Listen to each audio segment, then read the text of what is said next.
हम चालू करें बोला। नमस्कार जी, मैं अमित बैनर्जी इलाहाबाद से।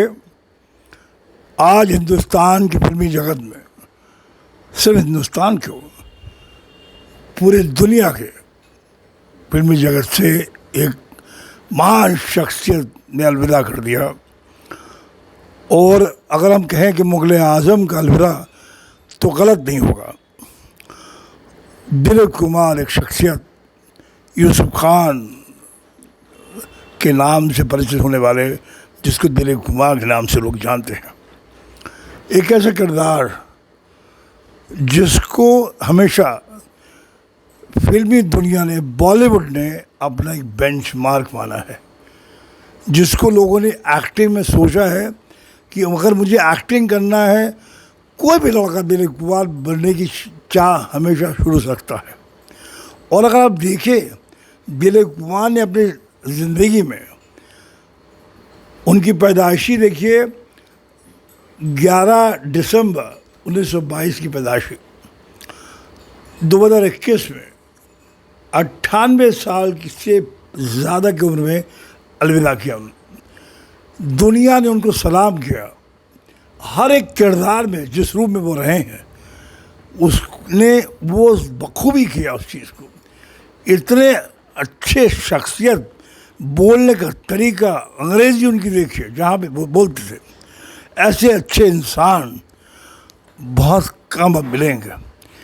उनको किसी ने नहीं कॉपी किया, कोई ऐसा एक्टर नहीं है जो उसको कॉपी ना करता रहा हो। और उनकी एक्टिंग के अलावा उस शख्सियत में जो तमाम जो ह्यूमैनिटेरियन कॉज थे, उसके साथ वो जुड़े रहते थे हमेशा। वो राज्यसभा के मेंबर रहे 2000 से 2006 तक। उनको 1991 में पद्म भूषण मिला।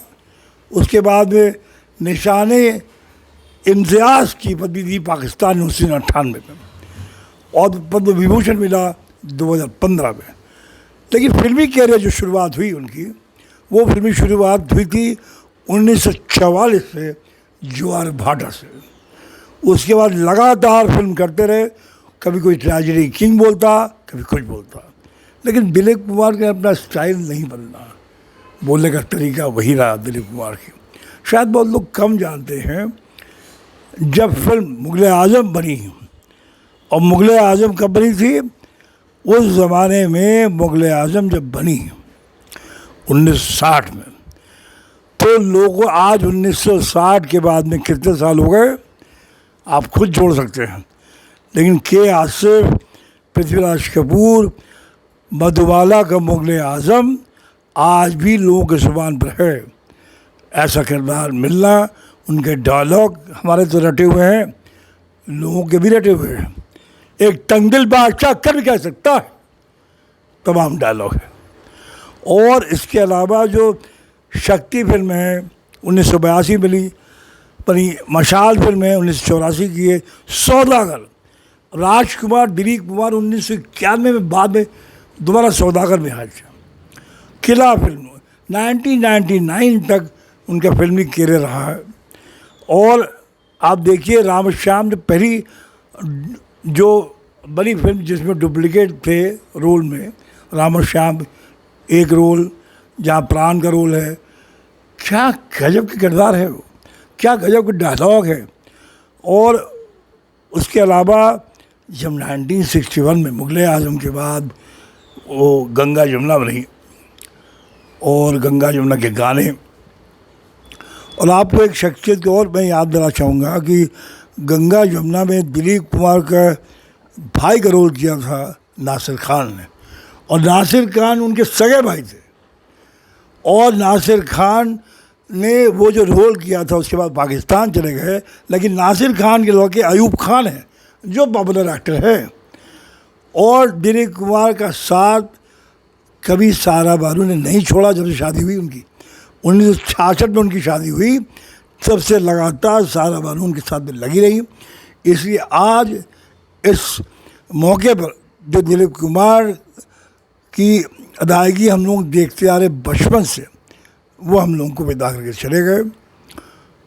उनकी तमाम फिल्मों में, यादगार फिल्मों में कुछ फिल्में ऐसी हैं जो हमेशा छाप छोड़ती है, जिसमें मुग़ल आज़म है, देवदास है। ये देवदास का किरदार इसके पहले के.एल. सेहगल ने निभाया, बंगाल में उत्तम कुमार ने निभाया, और देवदास का दिलीप कुमार ने निभाया, उसके बाद शाहरुख खान ने निभाया। लोग कहते थे कि फिल्म में एक्टिंग करना है तो हमारा बेंचमार्क देवदास होगा। लोग कोशिश करते थे कि हमको देवदास बनना है, हमको दिलीप कुमार की एक्टिंग करनी है। लेकिन दिलीप कुमार थे, और शायद आप लोगों को ये भी मालूम नहीं होगा कि दिलीप कुमार को पतंगबाजी का बहुत शौक़ था। मुझे एक स्टोरी किसी ने बताया था जो बिल्कुल सच्ची घटना है। मन्ना डे जो है फिल्म में गाना गाया करते थे, आप जानते ही हैं। लेकिन मन्ना डे बेसिकली पहलवान बनना चाहते थे, और जब कलकत्ता से वो निकले, उनको चाचा ने बोला जाओ जाके मुंबई में जाओ, गाना लगाओ। मैं इस बात की इसलिए बता रहा हूँ कि एक शख्सियत के जो किरदार हैं वो अलग अलग किस तरह के हैं। अब मन्ना डे जब गए और गाना भी गाते थे, पतंग उड़ा रहे थे, पतंग उड़ाने का शौक़ था। उनकी मुलाकात जॉनी वॉकर से हुई। जॉनी वॉकर का नाम आप लोग जानते हो कि वैसे उनका जो भी नाम आप लोग असली नाम ढूंढिएगा, पता लग जाएगा, मुझे तो मालूम है। तो बहरहाल जॉनी वॉकर भी पतंग उड़ाने लगे। फिर जॉनी वॉकर ने बोला देखो वो मन्ना डे भाई, दूर में एक छत पे एक आदमी पतंग उड़ा रहा है, वो भी गाना गाता है। तो मन्ना डे बोले अच्छा वो कौन है? बोले वो तो मोहम्मद रफ़ी है। अच्छा तो चलो भाई, मोहम्मद रफ़ी, जॉनी वॉकर और मन्ना डे, तीनों की दोस्ती हुई, तीनों एक साथ पतंग लड़ाने लगे। फिर एक दिन ऐसा आया कि वो बोले चलो भाई पतंगबाजी करते हैं और हम लोग पेच लड़ाते हैं, बत्ती लड़ाते हैं। बोले भाई उसके लिए तो हमें गुरुजी के पास जाना पड़ेगा। बोले गुरुजी कौन? चलते हैं। तो गुरुजी के पास गए तो गुरुजी देखा इजी चेयर बैठे हुए, और एक उनका कोई व्यक्ति जो है लॉकर था, वो लटाई पकड़े हुए थे, और गुरुजी के हाथ मंजा था और पतंग ऊंचाई में था। और गुरुजी जानते कौन थे? वो थे यूसुफ भाई दिलीप कुमार साहब, बैठ के पतंग उड़ा रहे थे अपने इजी चेयर में।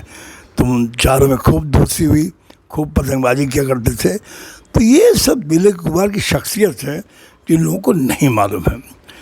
एक थोड़ा सा चीज़ मैं और बताना चाहूँ कि जो एक्टिंग में दिलीप कुमार का अपना एक स्टाइल था डायलॉग बोलने का।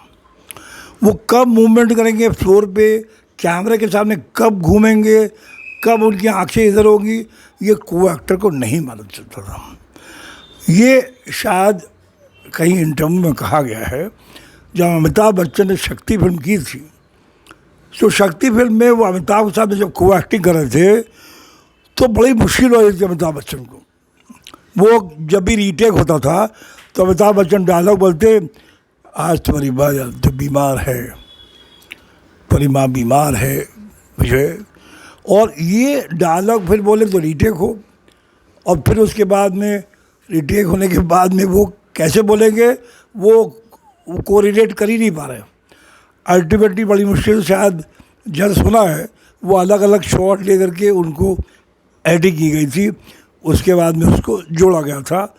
ये दिलीप कुमार का अपना स्टाइल है एक्टिंग करने का, और उनके डायलॉग डिलीवरी की स्टाइल, और जब उनका लड़का पकड़ जाता है और गैंग में वाले उठा ले जाते हैं और टेप रिकॉर्डर की आवाज़ होती है और टेलीफोन की घंटी बजती है और डीएसपी साहब को बुलाया जाता है, वो जेल में उन्होंने पकड़ा था, तब दिलीप कुमार साहब कहते हैं वो डायलॉग, शायद आपको बहुत फेमस डायलॉग है, आपको याद होगा, हाँ मार डालो से लेकिन मैं बलवंत को नहीं छोड़ूंगा। सुना तुमने? मैं बलवंत को नहीं छोड़ूंगा, किसी भी कीमत पर नहीं छोड़ूंगा। तो ये तमाम तरह के डायलॉग्स हैं। अब वो सारे डायलॉग्स तो नहीं बोलूँगा मैं, लेकिन आप सोचिए कि जो दीवार का अमिताभ बच्चन का डायलॉग है आखिरी वक्त में, या दिल दिया दर्द दिया के डायलॉग्स हैं भगवान शंकर के सामने, उसमें कहीं आपको झलक मिलेगा कि वो कहीं ना कहीं दिलीप कुमार के इनपुट आ रही हैं। चाहे आप देवदास में शाहरुख खान के डायलॉग देख लीजिए, तो घूम फिर के ही आता है। एक आखिरी में एक बात और बताना चाहूँगा, बड़ी इंटरेस्टिंग स्टोरी इसमें भी है। जब गोली लगती है और उसको राखी गुलजार को, शक्ति में दिलीप कुमार की वाइफ होती है और उनकी डेड बॉडी के रूप में वो लेटी होती है और वार्ड में दिलीप साहब आते हैं और वही डायलॉग जो कि गंगा जमुना में डायलॉग था, इस तरह के ना धन्नो ना और वाली डायलॉग, तो वो दिलीप कुमार जब अपना मूड बनाने के लिए जो इनके कुरान के कुछ चीज़ें बोली जाती हैं, वो मुझे नहीं मालूम है, अब वो उसमें अपने मूड बनाने के लिए वो चारों चक्कर लगा रहे थे।